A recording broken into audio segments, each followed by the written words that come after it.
السلام علیکم ورحمۃ اللہ وبرکاتہ.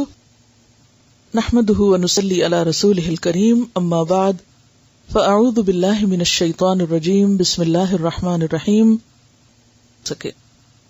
قرآن پاک میں جہاں روزے کی فرضیت کی بات آتی ہے وہاں ارشاد باری تعالیٰ ہے، یا ایھا الذین آمنوا کتب علیکم الصیام کما کتب علی الذین من قبلکم لعلکم تتقون.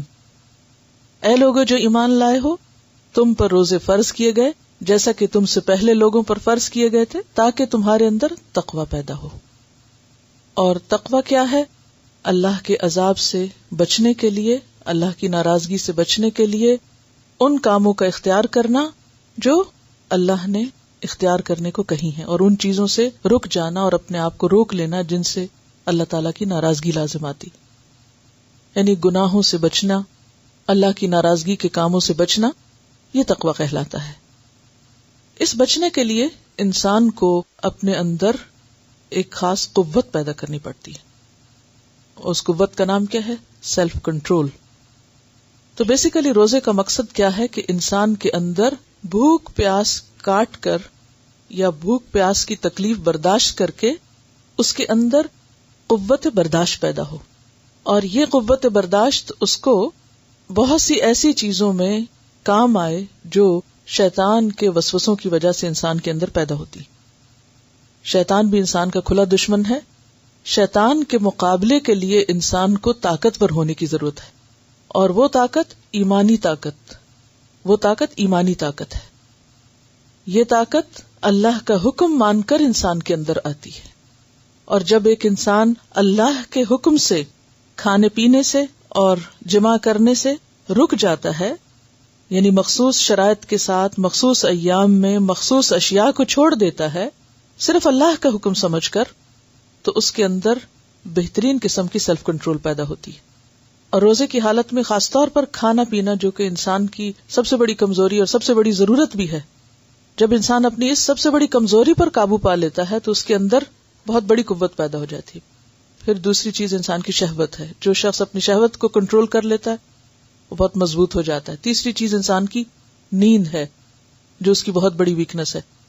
تو یہ تین چیزیں انسان کی زندگی میں، یعنی بھوک، شہوت اور نیند، ان کے غلبے سے عموماً انسان غلط چیزوں کی طرف مائل ہو جاتا ہے اور نفس کی پیروی شروع کر دیتا ہے. جو شخص ان تین کمزوریوں پہ قابو پا لے اس کے لیے بہت سی خیر اور بھلائی کے دروازے کھل جاتے ہیں. روزے میں انسان کو اسی چیز کی تربیت دی جاتی ہے. بھوک اور شہوت تو براہ راست، اور نیند جو ہے وہ انڈائریکٹلی کنٹرول ہوتی ہے، کیونکہ سحری میں بھی جلدی اٹھنا پڑتا ہے، اور اس کے بعد تراویح کے لیے اور قیام اللیل کے لیے بھی انسان پھر دیر تک جاگتا ہے. تو اس طرح انسان کے اندر جب یہ سب کچھ اللہ کی خاطر عبادت سمجھ کر کرنے کا عمل شروع ہوتا ہے تو اسے نہ صرف یہ کہ جسمانی فائدے حاصل ہوتے ہیں بلکہ روحانی فائدے بھی حاصل ہوتے ہیں. تو روزے کے بہت سے فوائد ہیں. اس وقت ہم ان فائدوں کو ڈسکس نہیں کریں گے، بلکہ ہم براہ راست جو شریعت میں روزے کے بارے میں احکامات ملتے ہیں ان کے بارے میں بات کریں گے. ان کے بارے میں سب سے پہلی بات تو یہ کہ رمضان کا مہینہ وہ مہینہ ہے جس میں روزے فرض کیے گئے ہیں. اگر کوئی شخص رمضان کے علاوہ کسی اور مہینے میں روزے رکھے تو اس کا فرض ادا نہیں ہوتا. مثلا اگر کوئی کہے کہ میں محرم میں رکھ لیتا ہوں کیونکہ وہ بھی حرمت والا مہینہ ہے، بہت اچھا مہینہ ہے، لہٰذا میں سال کے پہلے مہینے میں ہی روزے رکھ کے فارغ ہو جاتا ہوں، تو اس کی یہ عبادت قابل قبول نہ ہوگی. اس لیے اس عبادت کے لیے اللہ تعالیٰ نے وقت خود مقرر کر دیا. تو اس میں وقت کی جو پابندی ہے وہ بھی بے حد ضروری ہے. فرضیت الصیام، روزے کی فرضیت. روزہ اسلام کے بنیادی فرائض میں سے ایک فرض ہے. عن ابن عمر رضی اللہ عنہما قال قال رسول اللہ صلی اللہ علیہ وسلم بنی الاسلام علی خمس شہادت ان لا الہ الا اللہ وان محمدا رسول اللہ واقام الصلاۃ وایتاء الزکاۃ والحج وصوم رمضان، رواہ البخاری. حضرت عبداللہ بن عمر رضی اللہ عنہما کہتے ہیں رسول اللہ صلی اللہ علیہ وسلم نے فرمایا اسلام کی بنیاد 5 چیزوں پر ہے. نمبر 1 کلمہ شہادت، اشہد ان لا الہ الا اللہ و اشہد ان محمدًا عبدہ و رسولہ. نمبر 2 نماز قائم کرنا. نمبر 3 زکوٰۃ ادا کرنا. نمبر 4 حج. اور نمبر 5 رمضان کے روزے رکھنا. اسے بخاری نے روایت کیا ہے. تو اس حدیث سے کیا پتہ چلتا ہے کہ رمضان کے روزے فرض ہیں، اور اسلام کے جو بنیادی 5 پلرز ہیں، 5 ستون یا ارکان ہیں، ارکان 5 میں سے ایک بنیادی رکن ہے. اگر کوئی شخص جان بوجھ کے اس کا انکار کرے کہ میں اس کو نہیں مانتا تو وہ دائرہ اسلام سے خارج ہوتا ہے. عن ابی ہریرہ رضی اللہ عنہ ان اعرابیا اتى النبي صلی اللہ علیہ وسلم فقال دلني على عمل اذا عملته دخلت الجنة قال تعبد الله لا تشرك به شيئا وتقيم الصلاة المكتوبة وتؤدي الزكاة المفروضة وتصوم رمضان. قال والذي نفسي بيده لا أزيد على هذا. فلما ولى قال النبي صلى الله عليه وسلم من سره أن ينظر إلى رجل من أهل الجنة فلينظر إلى هذا. رواه البخاري. حضرت ابو ہریرہ رضی اللہ عنہ کہتے ہیں کہ ایک اعرابی نبی اکرم صلی اللہ علیہ وسلم کی خدمت میں حاضر ہوا اور عرض کیا مجھے ایسا عمل بتائیے جس کے کرنے سے میں جنت میں داخل ہو جاؤں. آپ صلی اللہ علیہ وسلم نے فرمایا اللہ تعالیٰ کی عبادت کر، اس کے ساتھ کسی کو شریک نہ کر، فرض نماز قائم کر، فرض زکوٰۃ ادا کر، اور رمضان المبارک کے روزے رکھ.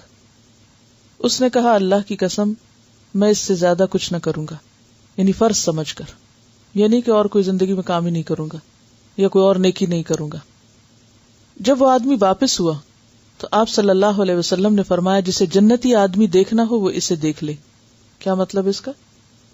کہ اگر کوئی شخص ان ارکان 5 کی صحیح طور پر پابندی کرتا ہے تو ایسا شخص انشاءاللہ جنت میں جائے گا. یہاں پر آپ دیکھ رہے ہیں کہ حج کا ذکر نہیں ہے.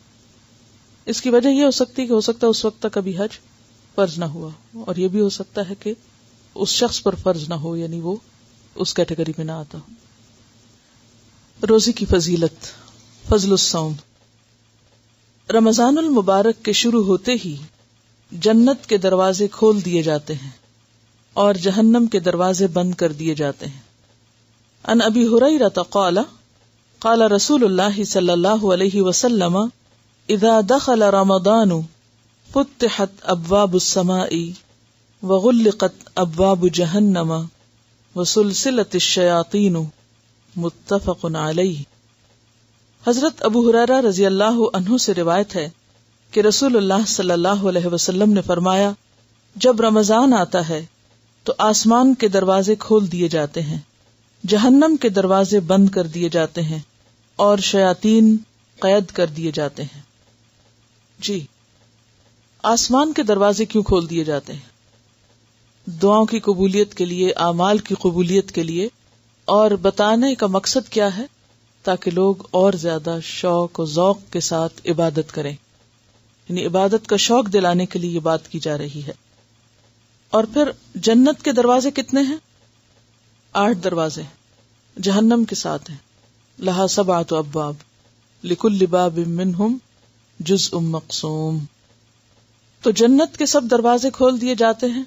تو اس سے مراد یہ ہے کہ ایک تو یہ کہ جنت رمضان کے لیے تیار کی جاتی ہے، اور رمضان میں اس کے دروازے کھولنے کا جو تصور دیا گیا وہ جنت کی طرف جانے کا شوق بڑھانے کے لیے، اور یہ بھی انڈائریکٹلی کس لیے؟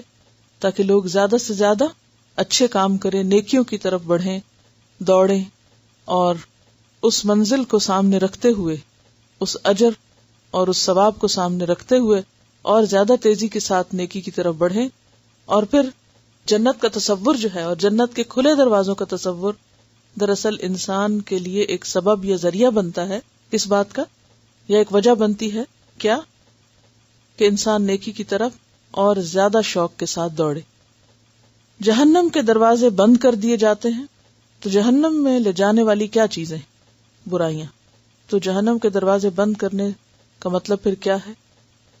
کہ انسان کو دنیا میں بھی، اس زمین پر بھی ایسا ماحول فراہم کیا جاتا ہے روزے کے ساتھ، یعنی روزے جیسی عبادت کے ساتھ، کہ انسان کو ایک نیکی کا ایسا ماحول ملتا ہے کہ جس میں جنت کی طرف لے جانے والے کام زیادہ کرنے کی توفیق یا مواقع ملتے ہیں، اور جہنم کی طرف لے جانے والے کاموں کے مواقع کم ہو جاتے ہیں۔ باب اصل میں ذریعہ ہے۔ اب اس میں آپ دیکھیے کہ یعنی اس میں کوئی اشکال نہیں ہے کہ اگر ہم یہ مانیں کہ ہاں واقعی ایسا ہوتا ہے، اور جنت والے جب جنت میں داخل ہوں گے تو اس کے بارے میں کیا کہا کہ مفتحۃ لہم الابواب، کہ دروازے پہلے سے ہی کھول دیے جائیں گے۔ دروازے کا بند ہونا اور کھل جانا یہ کس بات کی علامت ہے؟ سہولت سے داخل ہونے کی، ویلکم کرنے کی۔ مثلا اگر آپ کہیں جا رہے ہیں اور دروازہ خود بخود کھل جاتا ہے، یہ پہلے سے ہی کھلا ہوا ہے، تو یہ کس بات کی علامت ہے کہ ویلکم، آپ کا انتظار کیا جا رہا ہے، آپ اس کے اہل ہیں کہ آپ یہاں داخل ہوں۔ اور کسی دروازے کا بند ہونا کیا ہے؟ کسی رحمت سے یا کسی بھی خیر اور بھلائی سے محروم ہونا۔ اور پھر جنت کے جو مختلف دروازے ہیں اس سے کیا پتہ چلتا ہے کہ ان میں سے ایک دروازہ باب الریان بھی ہے، جیسے کہ ایک اور حدیث میں آتا ہے کہ جنت کے 8 دروازے ہیں جن میں سے ایک دروازے کو ریان کہتے ہیں، اس دروازے سے صرف روزے دار ہی داخل ہوں گے، کوئی اور داخل نہیں ہو سکے گا۔ پھر یہ کہ رمضان میں عمرے کا ثواب حج کے برابر ملتا ہے۔ عام نیکیوں کا ثواب بھی عام دنوں سے زیادہ ہوتا ہے، اور خصوصاً عمرے کا ثواب۔ ان عطاء رحمہ اللہ، جب میں عربی عبارت پڑھوں تو آپ لوگ اپنی پینسل کے ساتھ عربی عبارت کے ایک ایک لفظ پر ساتھ ساتھ چلتے چلے جائیں، یعنی اپنی پینسل کو اس لفظ پر رکھتے چلے جائیں۔ اس کا کیا فائدہ ہوگا؟ عربی سے آپ کی نگاہیں مانوس ہوں گی، اور ہو سکتا ہے بہت سا ترجمہ آپ کو پہلے سے ہی آتا ہو اور چند لفظ مشکل ہوں جو آپ کو نہ آئے۔ ان عطاء رحمہ اللہ قال سمعت ابن عباس رضی اللہ عنہما يحدثنا قال قال رسول اللہ صلی اللہ علیہ وسلم لامرأة من الانصار سماها ابن عباس رضی اللہ عنہما فنسیت اسمها ما منعك ان تحجی معنا قالت لم يكن لنا الا نادحان فحج ابو ولدها وابنها على نادح وترك لنا نادحا نندح عليه قال فاذا جاء رمضان فاعتمري فان عمرة فيه تعدل حجة رواہ مسلم۔ حضرت عطا رحمہ اللہ کہتے ہیں، میں نے حضرت عبداللہ بن عباس رضی اللہ عنہ سے سنا کہ رسول اللہ صلی اللہ علیہ وسلم نے انصار کی ایک عورت ام سنان سے فرمایا۔ حضرت عبداللہ بن عباس نے اس عورت کا نام بھی لیا مگر میں بھول گیا۔ ام سنان جو بریکٹ میں لکھا ہے بعد میں دوسری روایات سے، لیکن جو راوی اس حدیث کے ہیں انہوں نے جب حدیث سنی تو اس حدیث کو روایت کرتے ہوئے اس خاتون کا نام بھول گئے، جبکہ اور بھی سننے والے تھے، انہوں نے جب روایت کیا تو انہوں نے نام یاد رکھا۔ تو یہیں سے پھر روایات کے فرق ہو جاتے ہیں کہ رسول اللہ صلی اللہ علیہ وسلم نے ام سنان سے کہا تم ہمارے ساتھ حج پر کیوں نہیں چلتی؟ آپ کو معلوم ہے کہ حجۃ الوداع کے موقع پر میکسیمم لوگ آپ صلی اللہ علیہ وسلم کے ساتھ تھے، یعنی زیادہ سے زیادہ لوگ جو تھے وہ شریک ہوئے تھے اور انہیں آپ کے ساتھ حج کے مناسک سیکھنے کا موقع ملا تھا۔ تو آپ نے ان کو بھی دعوت دی کہ آپ بھی چلیں۔ عورت نے عرض کیا ہمارے پاس صرف 2 اونٹ تھے، ایک پر میرا شوہر اور بیٹا دونوں حج کے لیے گئے ہیں، اب ایک اونٹ گھر میں ہے جس پر ہم پانی وغیرہ لاتے ہیں، یعنی اس سے ہم گھر کے کام کاج کرتے ہیں۔ رسول اللہ صلی اللہ علیہ وسلم نے فرمایا اچھا جب رمضان آئے تو عمرہ کر لینا، اس کا ثواب بھی حج کے برابر ہے۔ اسے مسلم نے روایت کیا۔ اس کا یہ مطلب نہیں کہ اس عورت سے حج کا فریضہ جو ہے وہ ساقط ہو گیا۔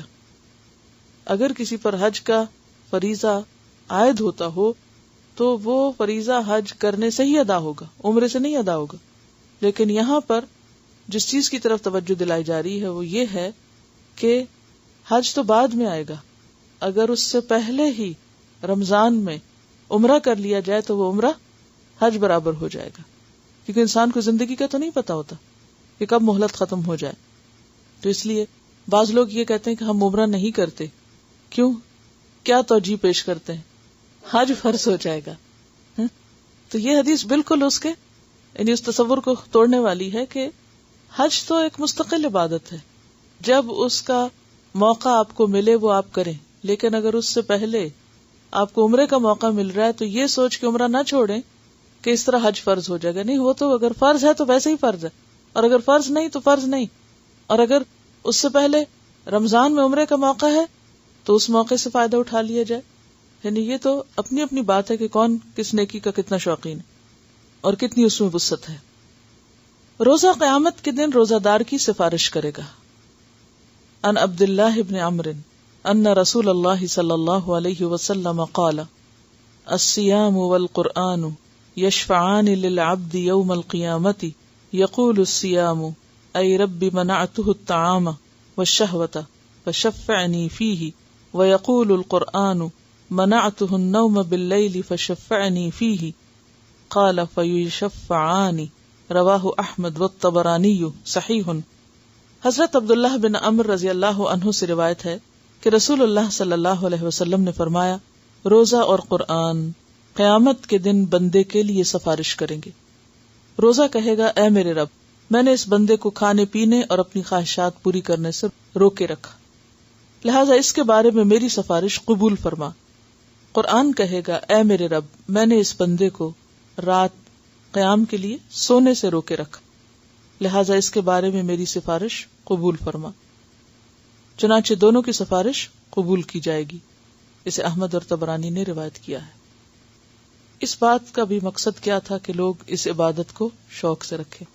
یہ اسلام کی خوبصورتی ہے کہ ایک چیز کو، ایک عبادت کو ہمارے لیے اگر اس نے فرض کیا ہے تو ساتھ اس فرض کو ادا کرنے کا شوق بھی دلایا ہے تاکہ وہ فریضہ ادا کرنا آسان ہو جائے. یہ حکمت ہے اس میں. ورنہ عموماً جب کسی کو کوئی ڈیوٹی دی جاتی ہے تو کیا کہہ کے دی جاتی؟ اگر وہ مشکل سے کر رہا ہے یا نہیں کر پا رہا تو ڈیوٹی از ڈیوٹی، یہ تمہاری ڈیوٹی تمہیں کرنی ہو، کرو گے تو تمہارا اپنا فائدہ، نہیں کرو گے تو نقصان ہوگا تمہارا ہی ہوگا، لہذا یہ ڈیوٹی ہے اس لیے اس کو کرو. اسلام نے ہمیں کوئی بھی ڈیوٹی اس طرح کی نہیں دی کہ یہ کہا ہو کہ یہ نماز ہے، تمہارا فرض ہے، تمہاری ڈیوٹی ہے، پڑھ لو. ہم تھکے ہوئے ہیں یا کچھ بھی، یا کوئی نیند آ رہی ہے، یا قرآن پڑھنے کا معاملہ ہے، یا روزے کا، ظاہر ہے کہ ان سب چیزوں میں نفس پر ایک مشقت بھی ہے، یہ ایک تکلیف بھی ہے، یہ ایک بعض اوقات انسان کے لیے یہ کام بھاری بھی ہو جاتے ہیں. لیکن جب اجر سامنے ہوتا ہے، جزا سامنے ہوتی ہے، تو مشکل سے مشکل کام آسان لگنے لگتے ہیں. یہی اللہ تعالیٰ کی رحمت اور مہربانی ہے کہ ہمارے فائدے کے لیے ہمیں کام کرنے کو کہا جاتا ہے اور پھر مزید اس پر ثواب اور اس کا فائدہ بتا کے اس کو آسان بھی کر دیا جاتا ہے. روزے کا اجر بے حساب ہے. عن ابی ہریرہ قال قال رسول اللہ صلی اللہ علیہ وسلم قال اللہ عز وجل. یہاں آپ دیکھ رہے ہیں کہ حضرت ابو ہریرہ سے روایت ہے، نبی صلی اللہ علیہ وسلم نے فرمایا، اللہ تعالیٰ فرماتا ہے. اور ایسی حدیث حدیث قدسی کہلاتی ہے جس میں الفاظ نبی صلی اللہ علیہ وسلم کے ہوتے ہیں لیکن بات اللہ تعالیٰ کی طرف سے ہوتی ہے.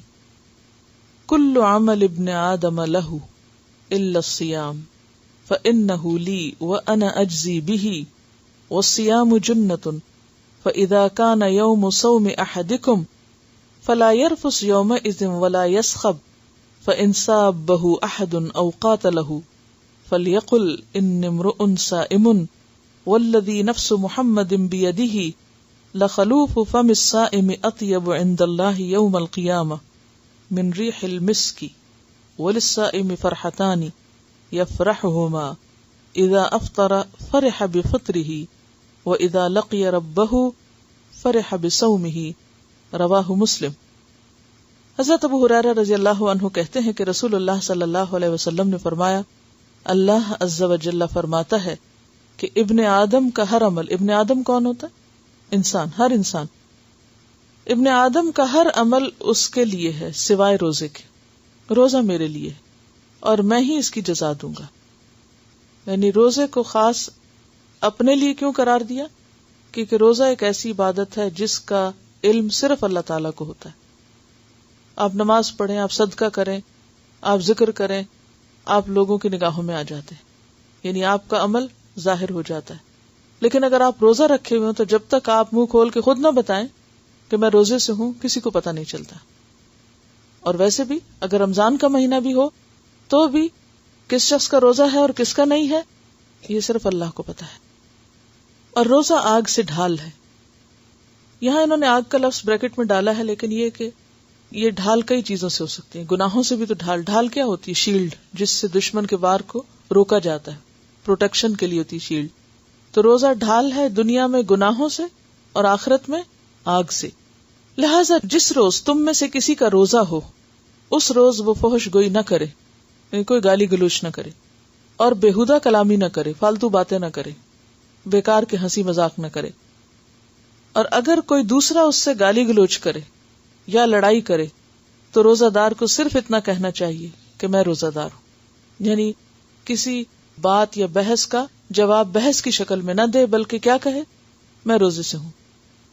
اس ذات کی قسم جس کے ہاتھ میں محمد صلی اللہ علیہ وسلم کی جان ہے، روزہ دار کے منہ کی خوشبو قیامت کے دن اللہ تعالی کو مشک کی خوشبو سے بھی زیادہ پسند ہوگی. روزہ دار کے لیے دو خوشیاں ہیں جن سے وہ فرحت حاصل کرے گا. اولاً جب وہ روزہ افطار کرتا ہے تو خوش ہوتا ہے، یعنی افطاری کا وقت ایک خوشی کا وقت ہوتا ہے. ثانیاً یعنی دوسری بات سیکنڈلی، جب وہ اپنے رب سے ملے گا اور روزے کے بدلے میں اپنے رب سے انعام پائے گا تو خوش ہوگا. اسے مسلم نے روایت کیا ہے. یعنی ایک خوشی دنیا کی اور ایک خوشی آخرت کی، ایک ڈھال دنیا کی اور ایک ڈھال آخرت کی. روزہ داروں کے لیے جنت میں ایک خصوصی دروازہ بنایا گیا جس کا نام ریان ہے. عن سہل بن سعد رضی اللہ عنہ قال قال رسول اللہ صلی اللہ علیہ وسلم ان فی الجنت بابا یقال له الریان يدخل منه الصائمون يوم القیامة لا يدخل منه احد غیرهم متفق علیہ. حضرت سہل بن سعد رضی اللہ عنہ کہتے ہیں رسول اللہ صلی اللہ علیہ وسلم نے فرمایا جنت کا ایک دروازہ ہے جس کا نام ریان ہے، جس سے قیامت کے دن روزہ دار گزریں گے، ان کے علاوہ اس دروازے سے کوئی دوسرا نہیں گزرے گا. اسے بخاری نے روایت کیا. بات یہ ہے کہ جنت کے جو مختلف دروازے ہیں وہ مختلف نیکی کے کاموں کے لیے مخصوص ہیں. مثلا نمازیوں کے لیے ایک دروازہ ہے، اور صدقہ کرنے والوں کے لیے، اور روزہ رکھنے والوں کے لیے. اور کوئی ایسا شخص بھی ہو سکتا ہے کہ جو سارے ہی کام کرتا ہو، تو ایسے میں پھر وہ کس دروازے سے داخل ہوگا؟ جس سے چاہے گا داخل ہوگا. اور باب الریان ایک اہم دروازہ ہے جس سے صرف روزہ دار داخل ہو سکیں گے، اوروں کو اس سے اندر نہیں آنے دیا جائے گا. تو آپ دیکھیے کہ کسی بھی جگہ میں داخل ہونے کے لیے بعض مین گیٹ ہوتے ہیں، بعض چھوٹے گیٹ ہوتے ہیں، یا مختلف شکل کے بنے ہوئے ہوتے ہیں. اور کسی بھی جگہ داخل ہونے کے لیے جو خوبصورت دروازہ، بہرحال اس سے داخل ہونا بھی ایک انجوائمنٹ کا ذریعہ ہوتا ہے. تو یہ بھی ایک طرح سے روزے کا شوق دلانے کے لیے لوگوں کو بتایا گیا ہے. اور دوسری بات یہ ہے کہ ہر شخص کے اندر آپ دیکھیں گے کہ ایک نمایاں نیکی ہوتی ہے. کچھ لوگ نمازوں کا بہت شوق رکھتے ہیں، فرائض کے علاوہ نوافل بھی پڑھتے ہیں، تو خشوع و خضوع سے نماز ادا کرتے ہیں. کچھ لوگ روزے کثرت سے رکھتے ہیں، کچھ لوگوں کو صدقہ خیرات کا بہت شوق ہوتا ہے، اسی طرح اور نیکیوں کا بھی. تو ہر شخص کی زندگی میں ایک مخصوص قسم کی نیکی کا ایک رجحان یا توجہ ہوتی ہے، تو اس کو پھر اس خاص دروازے سے لے جایا جائے گا اس کی اس نیکی کے مطابق. اور جب آپ صلی اللہ علیہ وسلم ایک موقع پر جنت کے دروازوں کا ذکر کر رہے تھے تو حضرت ابوبکر نے پوچھا تھا کہ یا رسول اللہ صلی اللہ علیہ وسلم کوئی ایسا شخص بھی ہوگا کہ جسے ہر دروازے سے پکارا جائے گا؟ اصل میں دروازے سے بھی پکار آئے گی کہ یہاں فلاں اور فلاں یہاں سے آئے اور گزرے، یعنی ویلکم کیا جا رہا ہوگا نا، ہر طرف سے ان کی آؤ بھگت ہوگی کہ آپ ادھر سے آئیں. فرمایا کہ مجھے امید ہے کہ وہ تم ہوگے جسے ہر دروازے سے پکار آئے گی، ہر دروازہ کھلا ہوگا تمہارے لیے. رمضان کا پورا مہینہ ہر رات اللہ تعالیٰ لوگوں کو جہنم سے نجات دلاتے ہیں. عن ابی ہریرہ عن رسول اللہ صلی اللہ علیہ وسلم قال اذا كانت اول لیلۃ من رمضان صفدت الشیاطین ومردت الجن وغلقت ابواب النار فلم يفتح منها باب وفتحت ابواب الجنة فلم يغلق منها باب ونادى مناد یا باغی الخیر اقبل ویا باغی الشر اقصر وللہ اتقاء من النار وذلك في كل لیلۃ. رواہ ابن ماجہ. صحیح. حضرت ابو ہریرہ رضی اللہ عنہ سے روایت ہے کہ رسول اللہ صلی اللہ علیہ وسلم نے فرمایا رمضان کی پہلی رات ہی شیاطین اور سرکش جن باندھ دیے جاتے ہیں. جہنم کے سارے دروازے بند کر دیے جاتے ہیں، ان میں سے کوئی ایک دروازہ بھی کھلا نہیں رہنے دیا جاتا. اور جنت کے سارے دروازے کھول دیے جاتے ہیں، ان میں سے کوئی ایک دروازہ بھی بند نہیں رہنے دیا جاتا. اور ایک منادی کرنے والا فرشتہ اعلان کرتا ہے، اے بھلائی کے چاہنے والے آگے بڑھ، یعنی دیر نہ کر، اور اے شر کے چاہنے والے رک جا. اور رمضان کی ہر رات اللہ تعالیٰ لوگوں کو جہنم سے آزاد کرتے ہیں. اسے ابن ماجہ نے روایت کیا. اس حدیث سے کئی باتیں ہمیں پتہ چل رہی ہیں. پہلی بات تو یہ ہے کہ رمضان ایک خاص مہینہ ہے جس کا اہتمام صرف اس دنیا میں نہیں ہوتا بلکہ عالم بالا میں بھی ہوتا ہے. اور عالم بالا میں رمضان کی جو ایک قدر و اہمیت پہچانی جاتی ہے وہ کس سے، کہ اس رات جنت کے سب دروازے کھول دیے جاتے ہیں، پہلی رات ہی، اور جہنم کے سب دروازے بند کر دیے جاتے ہیں. اور پھر خاص طور پر بڑے بڑے شیطانوں کو باندھ دیا جاتا ہے جو دنیا میں فساد پھیلانے کا سبب بنتے ہیں. اس کی بھی اصل حقیقت تو اللہ تعالیٰ ہی کو معلوم ہے، لیکن مفہوم اس کا یہ ہے کہ رمضان میں ہر انسان کے لیے نیکی کا ایک ماحول یا شوق یا ایک خاص ٹرینڈ جو ہے وہ پیدا ہو جاتا ہے. یعنی ہر شخص کو نیکی کی طرف بڑھنے کے لیے ایک سپورٹ ملتی ہے. یعنی عام حالات میں اگر کوئی نیکی کرنا مشکل ہوتا تو رمضان میں وہ نیکی آسان ہو جاتی اس مجموعی ماحول کی وجہ سے، اور اسی طرح برائی کرنا مشکل ہو جاتی. کیونکہ بہت سے لوگ اس پر اعتراض کرتے ہیں کہ پھر بھی لوگ غلط کام کیوں کرتے ہیں. تو اس سے یہ نہیں کہا گیا کہ سارے ہی جن شیطان بند ہو جاتے ہیں، اس سے کہا گیا کہ شیاطین اور سرکش جن. اور پھر شیطان کی تربیت میں رہنے کے بعد انسان کافی حد تک اس کا رنگ لے چکا ہوتا ہے. اگر وہ بند بھی ہو جائے تو انسان خود کافی ہے. ہاں، ایک اور بات جو اس حدیث سے پتہ چلتی ہوئی کہ اللہ تعالیٰ جہنم سے لوگوں کو آزاد کرتے ہیں، یعنی ہر رات میں. تو اس کا مطلب یہ بھی ہو سکتا ہے کہ دنیا میں جب لوگ روزہ رکھتے ہیں، نماز پڑھتے ہیں، دعائیں کرتے ہیں، استغفار کرتے ہیں، تو جو رمضان آگے بڑھتا چلا جاتا ہے مختلف لوگوں کی بخشش ہوتی چلی جاتی، یعنی گویا ان کو جہنم سے رہائی کا پروانہ ملتا جاتا ہے جو قیامت کے دن ان کو بتایا جائے گا. اور یہ بھی ہو سکتا ہے کہ جو لوگ مر چکے ہوں اور وہ کسی عذاب میں مبتلا ہوں تو اللہ تعالیٰ اس مہینے کی برکت سے ان کو بھی عذاب سے رہا کرتے ہوں. اللہ ہی حقیقت جانتا ہے، کیونکہ بظاہر کوئی ایسی دلیل تو نہیں، لیکن قیاس کیا جا سکتا ہے اس حدیث پر جس میں آتا ہے کہ نبی صلی اللہ علیہ وسلم رمضان کے مہینے میں قیدیوں کو آزاد کر دیا کرتے تھے. یعنی ایک خاص مہینہ تھا تو اس لیے آپ اس مہینے میں بہت زیادہ لوگوں کے ساتھ شفقت اور محبت اور احسان کرنے والے تھے. ایک حدیث میں آتا ہے کہ کان اجود ما یکون فی رمضان، کہ سب سے زیادہ آپ کی سخاوت رمضان کے مہینے میں ہوتی تھی. حین یلقاہ جبریل، جب جبریل آپ سے ملاقات کرتے تھے، اور رمضان کی ہر رات میں جبریل آپ سے ملاقات کرتے تھے، اور خصوصاً آخری عشرے میں اور تیز آندھی سے بھی زیادہ آپ سخی ہو جاتے تھے یا سخاوت کیا کرتے تھے. روزہ افطار کے وقت بھی اللہ تعالیٰ لوگوں کو جہنم سے آزاد کرتے ہیں. عن جابر قال قال رسول اللہ صلی اللہ علیہ وسلم ان للہ عند کل فطر اتقاء وذلک فی کل لیلہ، رواہ ابن ماجہ. حضرت جابر سے روایت ہے کہ رسول اللہ صلی اللہ علیہ وسلم نے فرمایا اللہ تعالیٰ ہر روز افطار کے وقت لوگوں کو جہنم سے آزاد کرتے ہیں. اسے ابن ماجہ نے روایت کیا ہے.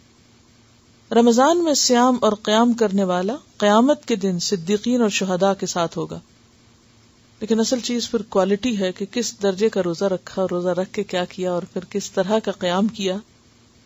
عن عمرو بن مرۃ الجہنی قال جاء رجل الى النبي صلی اللہ علیہ وسلم فقال یا رسول اللہ ارأیت ان شہدت ان لا الہ الا اللہ وانک رسول اللہ وصلیت الصلوات الخمس وادیت الزکاة وصمت رمضان وقمته فممن انا قال من الصدیقین والشہداء، رواہ البزار وابن خزیمہ، اور حدیث صحیح ہے.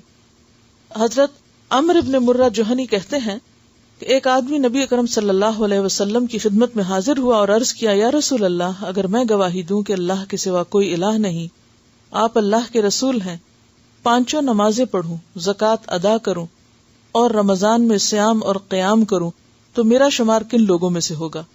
آپ صلی اللہ علیہ وسلم نے فرمایا صدیقین اور شہداء میں سے. تو اس سے کیا پتہ چلتا ہے کہ روزہ ایک ایسی عبادت ہے کہ جو انسان کے لیے بے پناہ اجر اور ثواب کا باعث بنتی ہے. وآخر دعوانا ان الحمد للہ رب العالمین. سبحانک اللہم و بحمدک نشہد ان لا الہ الا انت نستغفرک و نتوب الیک. السلام علیکم و رحمۃ اللہ وبرکاتہ.